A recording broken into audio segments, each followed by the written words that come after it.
वडोदरा में ट्रैफिक विभाग इस वक्त ट्रैफिक नियमों का उल्लंघन करने वाले वाहन चालकों पर सख्त रवैया अपनाता हुआ नजर आ रहा है। दरअसल आए दिन लोग ट्रैफिक नियमों का उल्लंघन करते हैं और फिर हादसों को न्योता देते हैं। ऐसे में आरटीओ की ओर से ऐसे 150 वाहन चालकों की लिस्ट तैयार की गई है जिन्होंने ट्रैफिक नियमों का उल्लंघन किया हो, और उनमें से ट्रैफिक पुलिस की सूचना के मुताबिक 106 वाहन चालकों के लाइसेंस सस्पेंड भी किए गए हैं। बाकी के 44 वाहन चालकों के सामने कड़ी कार्रवाई भी की जाने वाली है। तो वहीं 30 से 35 बार जिन्होंने नियमों का उल्लंघन किया हो और ई मेमो ना भरा हो, ऐसे वाहन चालकों पर भी कड़ी कार्रवाई की जाने वाली है। तब इस बारे में ट्रैफिक विभाग के एसीपी डीएम व्यास ने ज्यादा जानकारी दी है। छेल्ला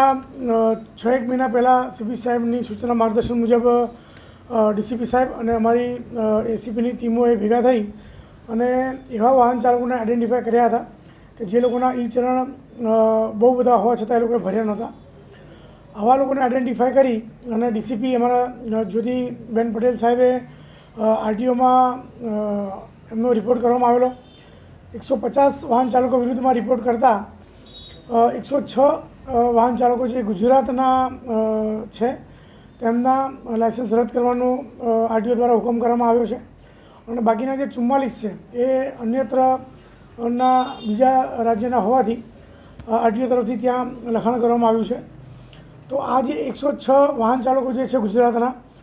તેમના લાયસન્સ રદ થયા બાદ જો હજુ પણ તે લોકો વાહન ચલાવતા હશે તો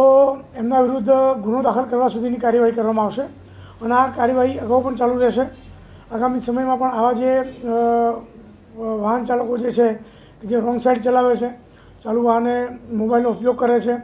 સિગ્નલ તોડે છે, તેવા વાહન ચાલકો વિરુદ્ધમાં પણ કાર્યવાહી કરવાની છે। આ ઈ ચલણ જે છે એ તમામ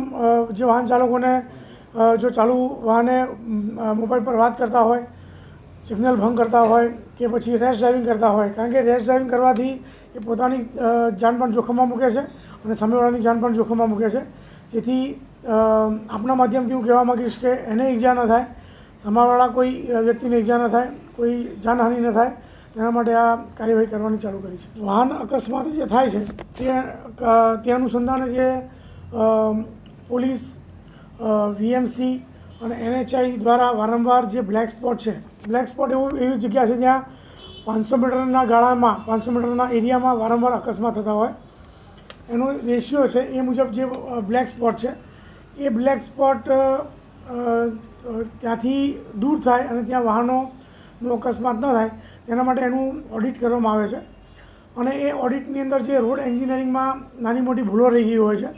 અથવા તો એક્સટેન્શન કોઈ પણ જરૂર હોય છે કે ડિવાઈડર કરવું, ડિવાઈડર બંધ કરવું, એ બધાની કાર્યવાહી હાથ ધરવામાં આવી છે જેથી વાહનના અકસ્માતો ઓછા થાય। हमसे जुड़े रहने के लिए हमारे YouTube चैनल को सब्सक्राइब करें और नई वीडियो की नोटिफिकेशन के लिए बेल आइकॉन को दबाएं।